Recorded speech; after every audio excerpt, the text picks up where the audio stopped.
Welcome back. We're heading into a new year and the pressure is on everyone to make resolutions, including parents and families. Here with me to discuss is parenting author and mom of 6, Julie Cole, and parenting coach and mom of 2, Jenn Abbatiello. Now, is this resolution pressure actually attainable? Like, is it too much? Right. Okay. Well, that's the question, right? I think it's hard enough for just your average, person going into 2024.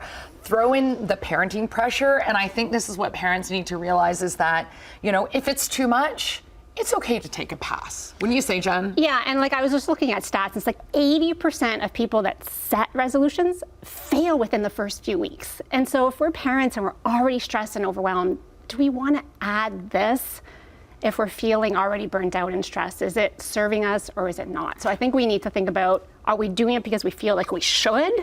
Or are we doing it because we want to? Okay, so what kind of resolutions can parents make that they will follow through with? Yeah. Well, I think first of all, we need to remember that maybe to make a resolution successful, to Jen's point, a lot of people fail, right? You want to make sure you're prepared. So maybe January 1st isn't actually your day that you start. Maybe you need to push it off because you need to make sure you're ready.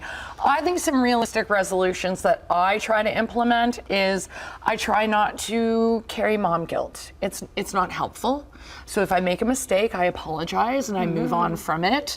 I think also taking care of myself a little bit. And that doesn't mean, I have to go to the gym every day or I have to do those things. Maybe it's as little as curating my social media list so that I'm not seeing a lot of negativity, making sure I'm following people who make me feel good, that sort of thing. Yeah, and I think we often focus on what we don't want to do and versus what we want to do. And I think if we look at one of the best things we can improve on as parents and everyone is how well we are controlling and managing our own emotions, right? We're not going to ever not struggle. Struggle is part of life. But if we work on being able to manage our emotions and ride those waves, then we're in the best position to support our kids to do the same. Now, how do you get the kids on board with your, you've got 6 kids, you've got 2. Yeah. How do you get everyone on the same page? Well, I think that's key, right? I think you have to have buy-in. You have to have everybody on board. And I find the best way to do that is you gather and you make the decision as a family. And again, not going to, you want to set everybody up for success. So maybe, what's realistic? Maybe we want to talk about screen time. What does that look like? And how are we as parents role modeling maybe the screen time? Maybe we want to be more physical. I'm not saying the whole family gets up at 6 a.m. and starts doing aerobics or anything like that, but maybe we say every Sunday we go for a family walk, but get everybody to buy in. Yeah, I think you want to have their voice heard, right? If we come in and say, hey, this is what we're going to do for the New Year's and our resolution, they're going to be like, I don't want to do that. Yeah. So if we approach it on, what's important to you? What do you guys want to do? What do you want to get better at?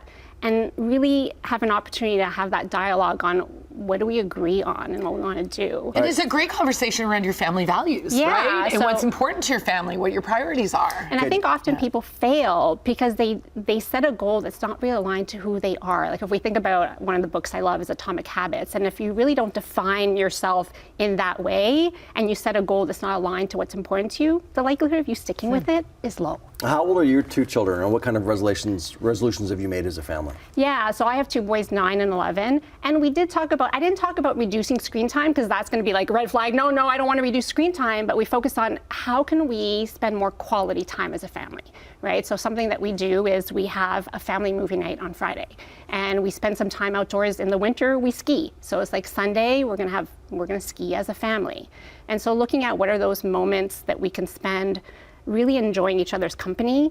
And it can be a screen if you're engaged and you're doing it as a family, right? We also have to be mindful. We talked about parents and stress. I'm not going to tell you not to put on the screen because sometimes you need a break. Yeah. And so getting rid of the mom guilt. If you need a break and that makes you a better parent because you got that hour to yourself, so be it. Yeah. All right, Julie, 30 seconds. Yeah. You've got 6 kids. What resolutions have you made as a family? Well, I will tell you, resolutions will not be starting January 1st. As I said, 6 kids. I've got people home from international things, from university. It's all just ridiculous at my house right now, and it's going to stay ridiculous till everybody goes back and we get back into our routines. I mean, right now I've got a bedroom that's got 3 single beds and they pushed it together and it's called the mega bed, and I never know who I'm going to find in the mega bed. and a dog, perhaps. So right now, everything's just up in the air, but we definitely things around screen time and physical activity and spending time as a family are top priority. All right, good luck with those in the new year. Plenty more Morning Live coming up after this.